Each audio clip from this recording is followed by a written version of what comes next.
bomb. We're talking about incoming Gen Z demographic bomb. Now, Dan, you're a wise man and you're looking upon the young generation. Yes. And it requires your wisdom. I'm trying to understand them. Maybe you could help understanding young people. Insights. So basically they're good looking but stupid.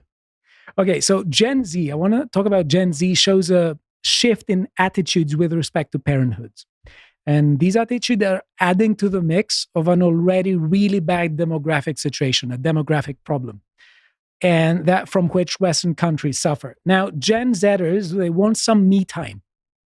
And there are also citing other reasons for wanting to postpone having children or not wanting to have children at all. And some of them think that it's going to have a negative impact on their wealth and income.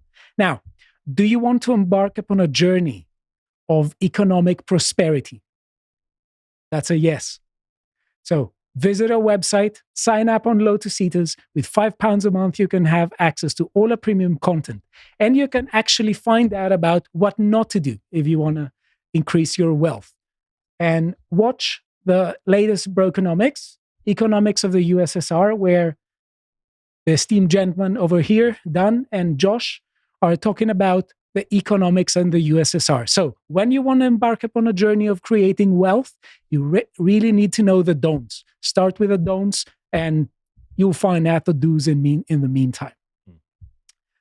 Yes, I'm saying that, I'm really interested in USSR history all the time. And turns out their economic plan left something to be desired. Yep. Right. Okay, now let us have a look upon the current demographic trends in the UK. Let's see here. I mean, demographics have been trending down quite alarmingly for some time, haven't they? Yes. Okay. Now we had. Thanks, John, for the help. Yeah. Okay. So it says here, conception in England and Wales. This is from ons.gov UK. Annual statistics on conception to residents of England and Wales with number and rates by age groups, including women aged under 18 years. Now, let's go to main points. It says here, in 2021, there were close to 825,000 conceptions for women of all ages in England and Wales. This is the first increase in the last 6 years. So in the previous 6 years, there was a downwards trend. Now they're saying it increases, but let's first of all, that's transphobic, because as we well know, it's not just women who can conceive. Yeah, okay. Women aged 30 to 34 years had the highest number and conception rate for the 5th year in a row, and the lowest percentage of conceptions leading to abortion.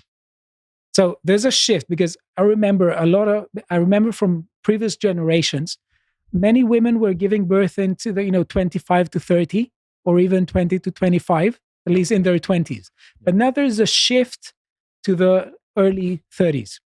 Yeah, because they can't afford a house. Yes. So it says the conception rate for women aged under 18 years in England and Wales has more than halved since 2011, when it was 30.9 conceptions per 1,000 women of the same age. In 2021, it was 13.2 per 1,000 women of the same age. Now, let me say that's a good thing, because it says women aged under 18. Yes. Yep. Okay. Right. It says here in London, there is a decrease by 20.9% in birth rates since 2011. And it says the latest... Across the board? Or we're not talking about under 18s, are we? Of all the English regions and Wales, London has seen the biggest fall in conception rates over the last decade. Wow. That's big. Yeah. The latest data suggests that for the first time since records begun, women outside of marriage or civil partnership have a higher conception rate than those within marriage or civil partnership. Well, hang on. Say that again. So more babies. Say that again. I dare you. I double dare you, Stelios. More children are being conceived out of marriage than in now. Yes. Oh, we are fallen, aren't we? That's. I'm just saying what I read here from Gov UK. Right. We have statistician comment here. He also says this. He shares Dan's. How should this? Not enthusiasm. It's a negative. It's disdain, I think. Disdain. Yeah. That's what I was going for. Interestingly, our data show a high conception rate among women who were not married or in a civil partnership. Right. So it seems that lately, people are, and the family is under attack. Yes. So let us go and look at UK fertility rates. Okay. because you may hear this and say that, there was an increase since last year, but the truth is we need to bring the bigger picture in mind. Now, these are data from the total fertility rate in the UK from 1961 to 2021. So if you could see, it reaches sort of peak in somewhere like in the mid 1960s, and then it plummets. That's the baby boom. What you just showed. Yeah, and then it plummets. Yes. Now to one of the lowest. Now it's around 1.53. Yeah, and basically all of the economic problems we've got now is because there's loads and loads of boomers, and they promise themselves loads of things in retirement, and now there aren't enough kids coming up. And actually, just to interpret this graph a bit, people aren't so used to doing the number stuff. Basically, if you can get a spike like that on the left-hand side of the graph, then that's fine, as long as you then keep the rest of the line above a minimum of 2, because that gives you a replacement rate, so that when you're designing social programs, such as we're going to give ourselves loads of pensions and NHS provisions and all that kind of stuff, you need the line to be above 2 in a pay-as-you-go system. But when it drops below that, basically it just breaks everything. It breaks our entire economy. I think it's 2.1 that is the replacement rate. Well, that assumes a high coupling up rate, a high marriage rate. Yes, which isn't happening. It isn't, but the replacement rate for the population to stay the same needs to be 2.1. Yeah, and least, yeah. 2 is not good enough, but it's 1.53. Now let's go to Europe and have a look at the trend, because this is a really interesting conversation. The demographic problem has all sorts of aspects, and unfortunately, some people treat it only as an economic problem. I personally think that it isn't just an economic problem. But so basically, only Faroe Islands and Monaco are maintaining their population levels. Yeah, so European average is 1.5. Yeah. We have, as you said, Faroe Islands 2.71. But there's like 6 people on the Faroe Islands, so that doesn't count.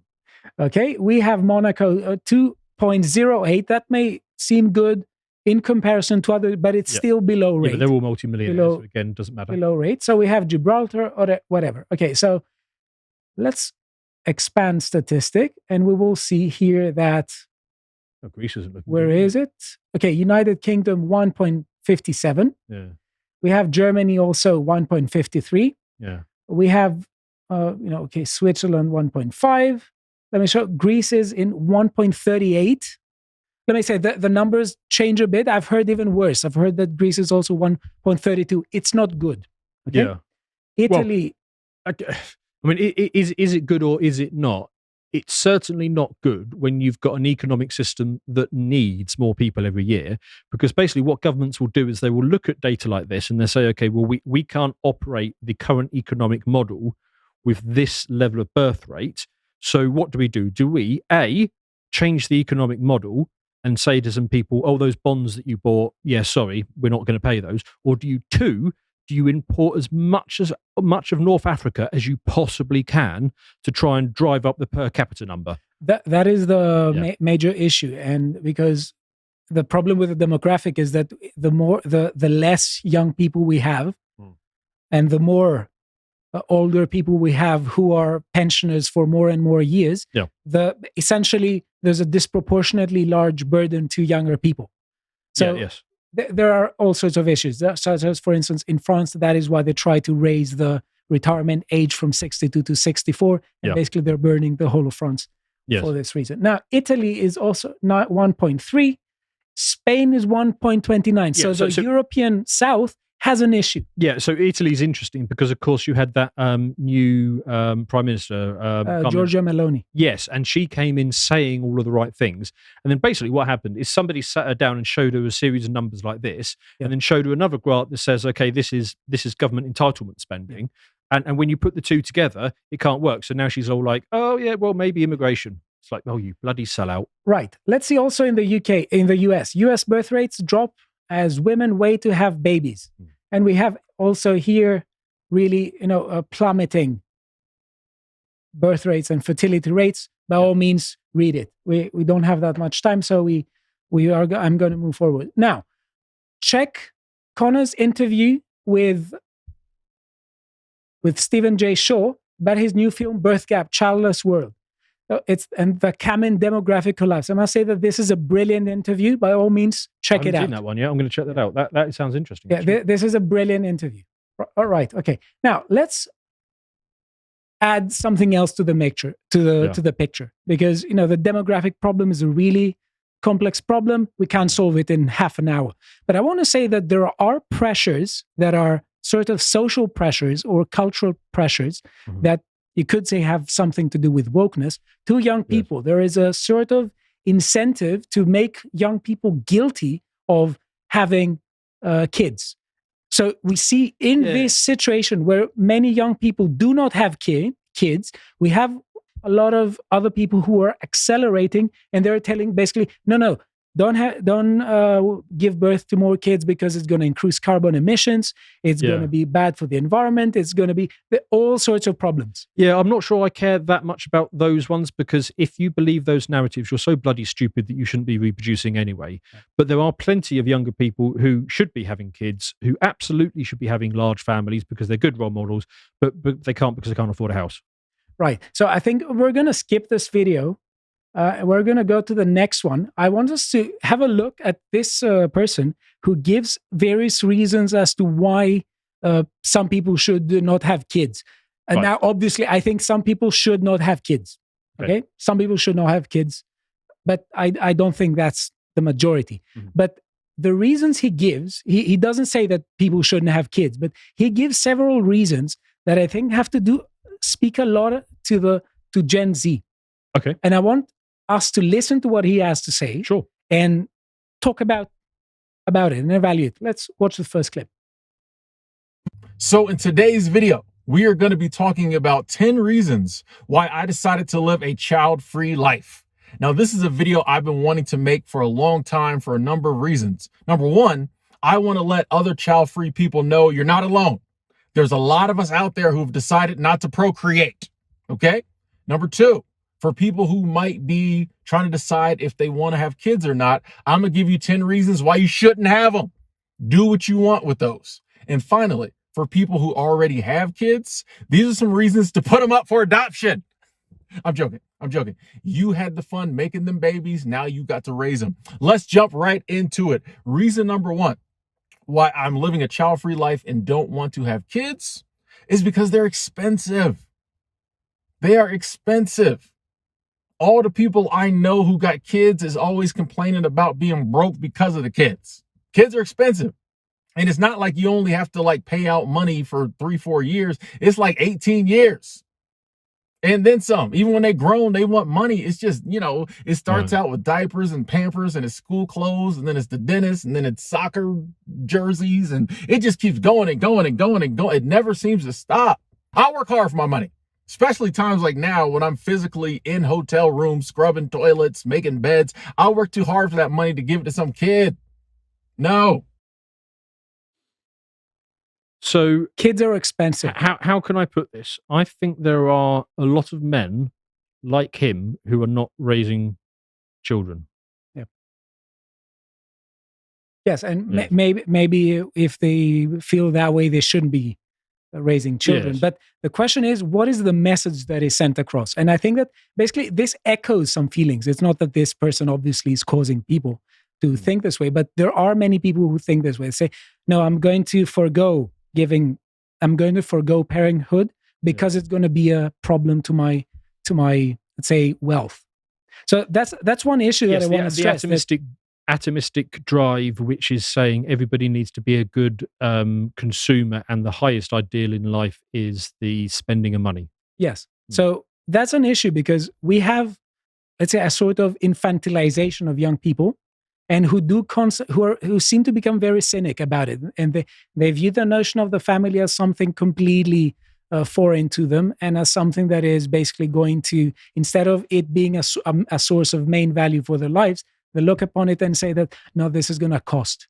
Well, that's because that is the message that is constantly pushed in entertainment media, which is the family, well, especially the father is defunct.